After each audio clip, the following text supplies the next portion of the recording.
Ooh, guys, check that out. Beautiful, delicious. Wait till you taste what I'm about to teach you how to make. This stuff is so good, you will never go back to the store to purchase another bottle ever again once you taste your own. Oh yeah.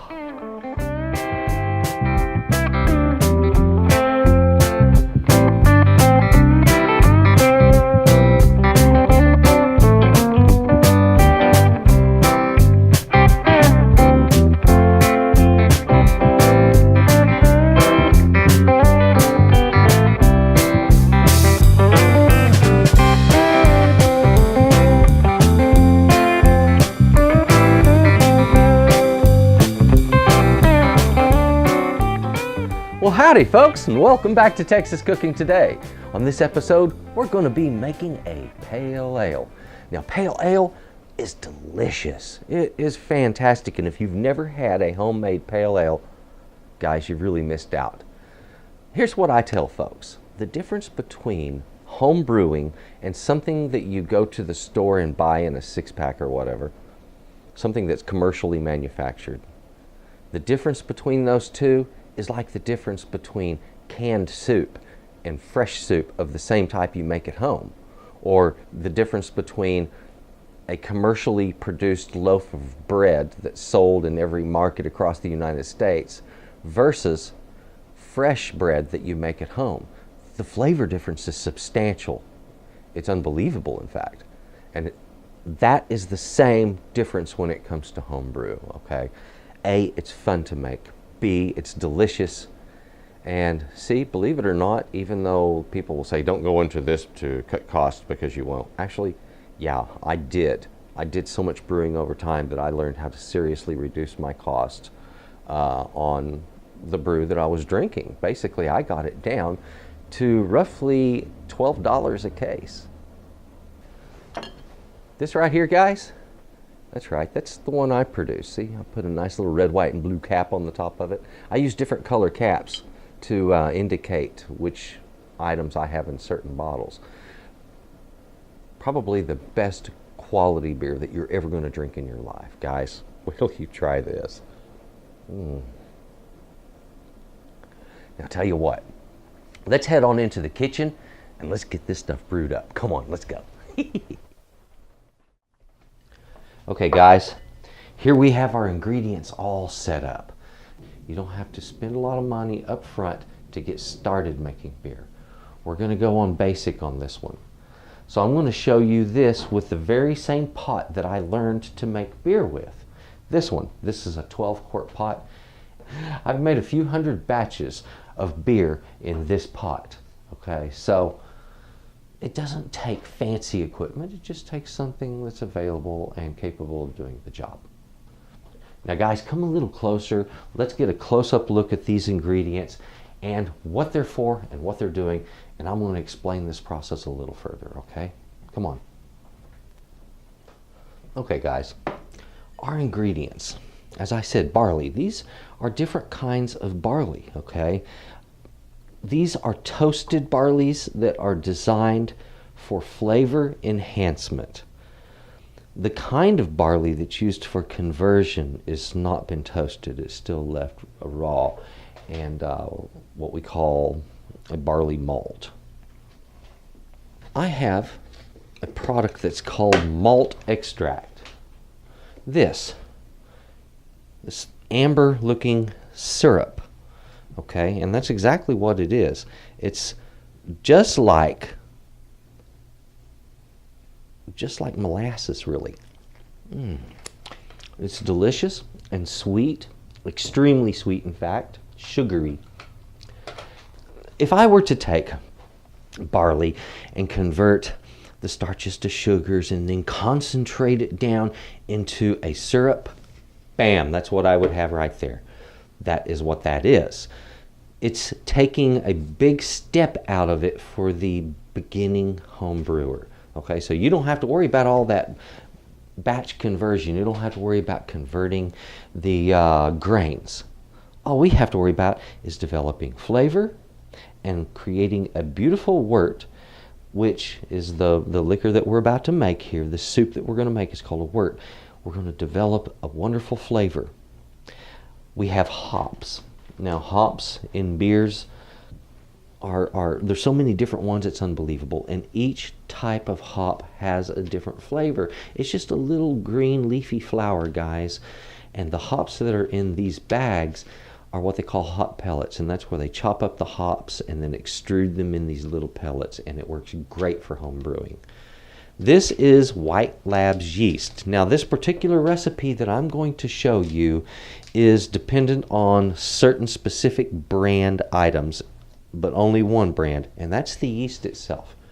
If you want to use a different kind of ale yeast, you can, but I'm going to tell you it's not going to taste exactly like this, because every brand markets different kinds of yeast. They're not all the same.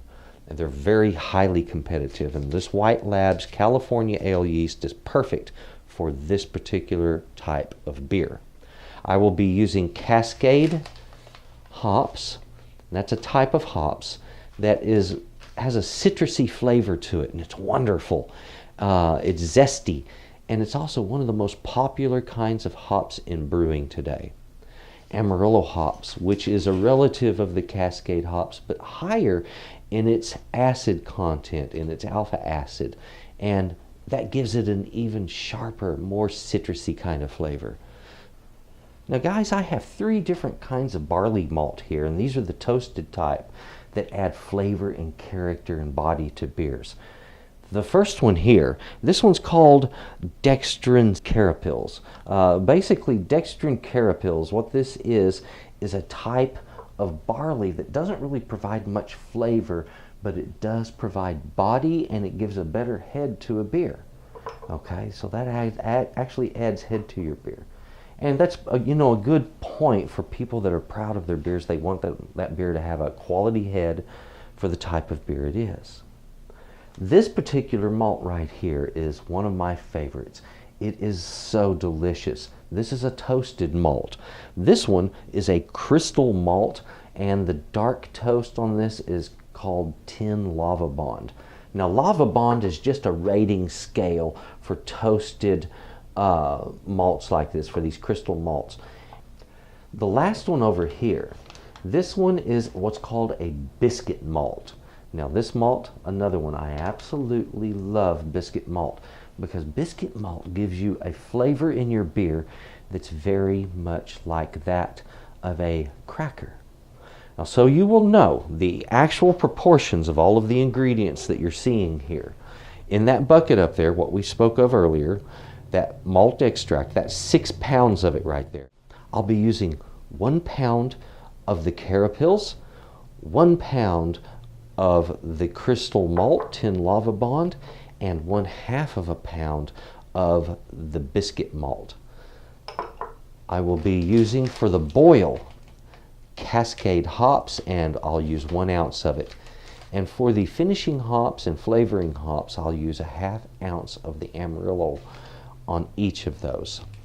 1 full packet of the White Labs California ale yeast. When they crack these grains, these things are kind of whole looking, and they look sort of like that when they're uncracked. When they crack them, it breaks them open and separates the outside skin from the kernel of meat underneath it. And what I want to do is to remove some of that papery outside husk, because it contains tannins, guys. That papery outside husk on this stuff, let me show you here. You can see how that grows, and when they break it free, it breaks those husks loose. And what we want to do is to remove that. That's going to remove the tannins in that cause the beer to be astringent and bitter. Now, I need to check the temperature on my water. Now, what we're going to do first is we're going to take this water, bring it up to 160 degrees, and I'm going to turn off the heat. And I'm going to take my grains, put them in that grain bag, and I'm going to put them down into this water. That will create a tea that is barley flavored. and it's going to be dependent upon the barleys that I chose. Now guys, we needed to measure out that biscuit malt. I have my little scale here, a 1/2 pound of the biscuit malt. So I'm going to take what I've already poured out right there. There we go, 8.1. I don't think that's going to make any difference. Okay, so there is our 1/2 pound of the biscuit. Just pour my grains down in this. Now you want to put your bag, like I've done here, down into a bowl, okay? Otherwise you're going to end up with a mess. Alright guys, I have taken this outside in that nice Texas heat and sifted it back and forth and got the vast majority of all of that out. Now I'm still getting little bits and pieces of it, and I could do that for probably another 30 minutes and just get tiny amounts out. But the vast majority of that stuff, which we really don't necessarily want to have in our beer, the majority of it is gone, okay? Honestly, this makes for a truly better product. So I have my grains bag here, it's tied at the top, and my water is at 160 degrees, so all I need to drop this down right inside of here. Okay guys, now we have had this steeping for the last hour, and as I said, up to about 90 minutes is more than sufficient. Now have a colander handy. I find this really helpful, because you're going to have a lot of water coming out of this, okay? I'm going to give that a moment more for gravity to do what gravity does. I have already taken the hops, the Cascade hops, out of their bag and placed it in this bowl. As you'll see, they're just simple little green pellets. They have a beautiful floral odor. They really are good smelling, guys. Take your hop sock, open it up, and pour your hops right down inside. There we go. You're going to need that little guy tied off in a knot, and then it's ready to go. So you will know these pellets are going to swell up to about 3 times their size right now, so this will turn into a rather large ball. It's important, and this is something I learned over a period of time. A lot of people tell you to bring your mixture here up to a boil first and then put your hops in there. And I find it's handy to get this mixture, your syrup mixture, up to a boil with the hops, because the hops release an oil that helps to keep this mixture from boiling over as we bring it up in temperature. Beautiful. I need to get this malt extract down in this. Now once you get that malt extract down to a point, you might get some of that hot liquid in there to finish working out the rest. I have this with a high flame under it, and I just need to mix the rest of this into that water. And as soon as I get all of that malt extract mixed in there, then I'm going to add the hops. Now the first bag of hops, that Cascade hops, those hops, that is for what we call the boil. Now guys, I don't have to be particular about my hops. All I have to do, and I'm going to grab the end of this, is to get it as wet as possible. So what I do is get it into my solution and I work it back and forth. There we go, and that just gets it really saturated quickly. Now I'm going to let that sit in there as this comes up to a boil, and once it does come to a boil, I'm going to boil this for 50 minutes, and then I will do my finishing hops. Okay guys, it's only been about 6 or 7 minutes now. As you can see, it's starting to foam on top just a little bit, and this is what I'm talking about. At first these things will want to boil over, so you need to attend them. The other thing is I wanted to show you how the hops expanded. Look at that. So 1 ounce of hops is a lot more than it looks like, guys. As soon as this breaks a boil, we'll take another look at it, and then I'll set my timer for 50 minutes. And guys, that right there is what we're looking for. Just a nice gentle boil. Okay guys, we are in the last 10 minutes of the boil.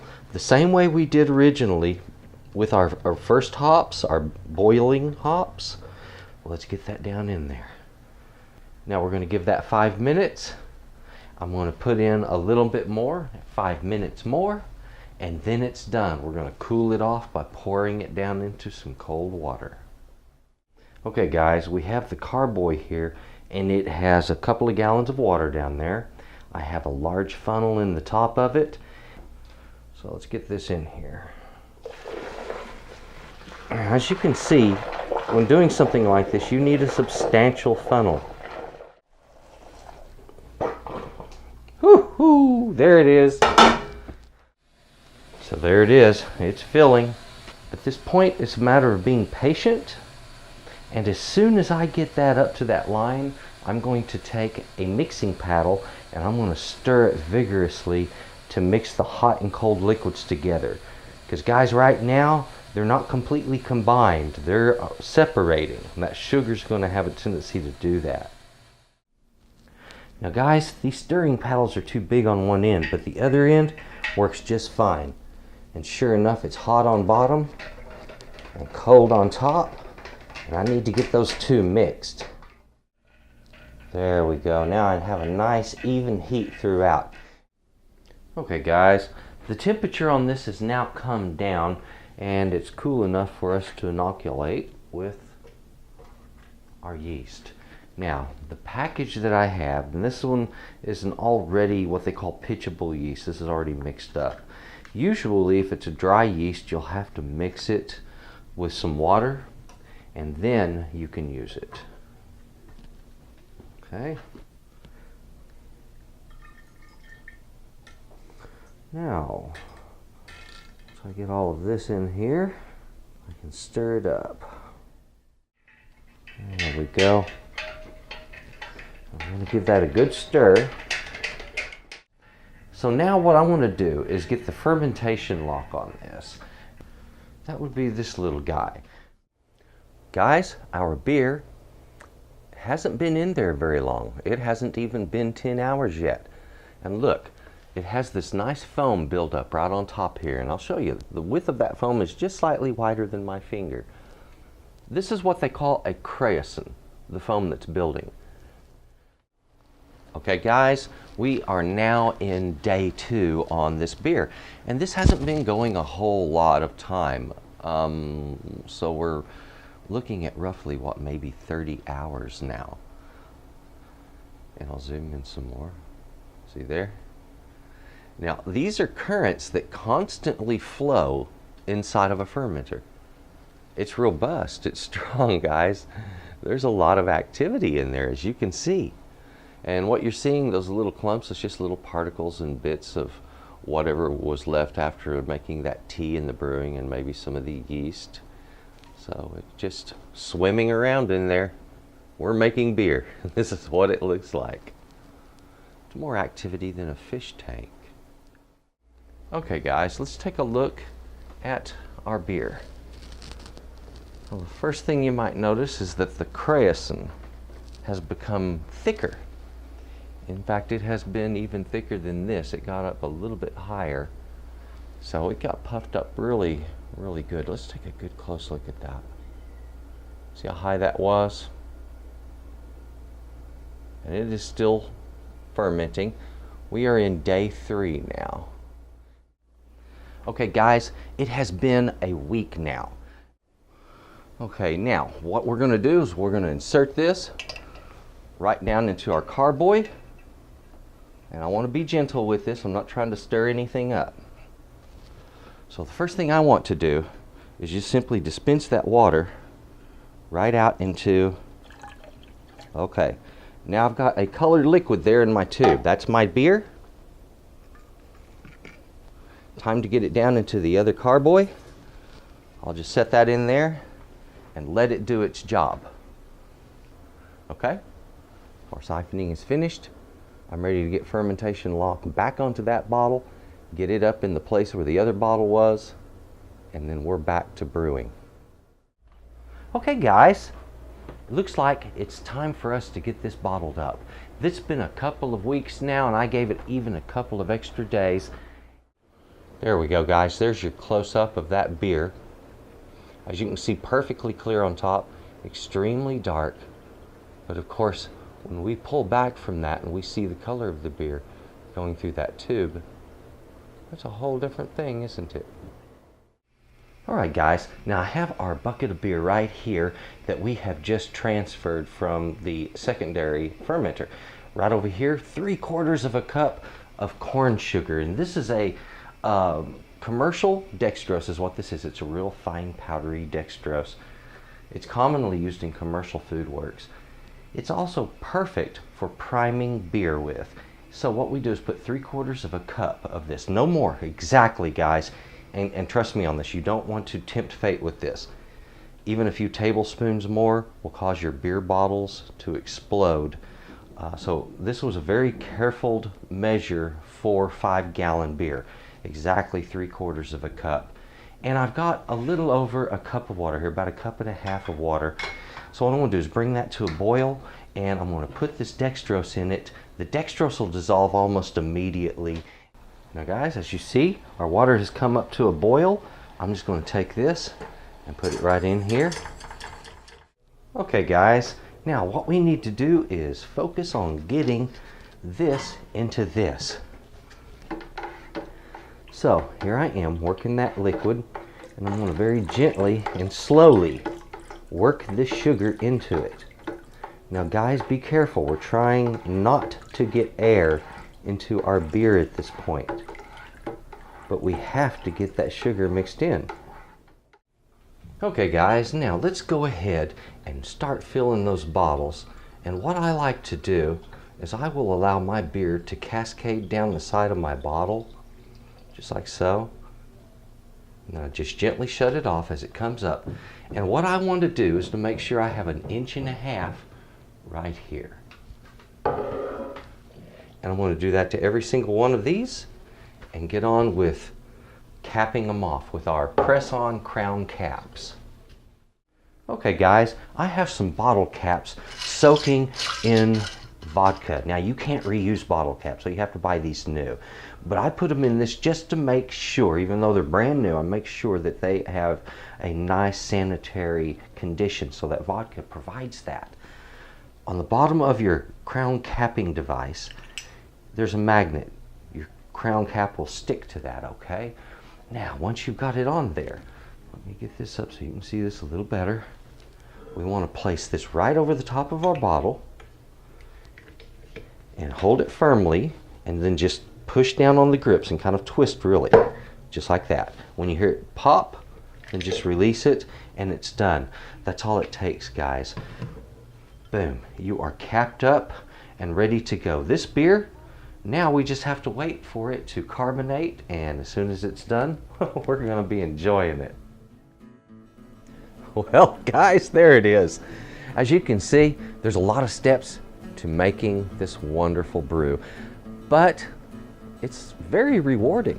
The flavor that you get, the beautiful product that you get, the clarity, man, that's fantastic. You know, fabulous stuff. I'm so happy I learned how to do this. It's been one of the more rewarding hobbies that I ever stumbled across, was learning how to brew beer. And it crosses over to a lot of other stuff too. I also make cider, wine, a lot of things. And it's a fantastic thing once you've learned this basic thing. And frankly, learning how to make beer is the most complex of them all. Once you have it down, everything else seems simple by comparison.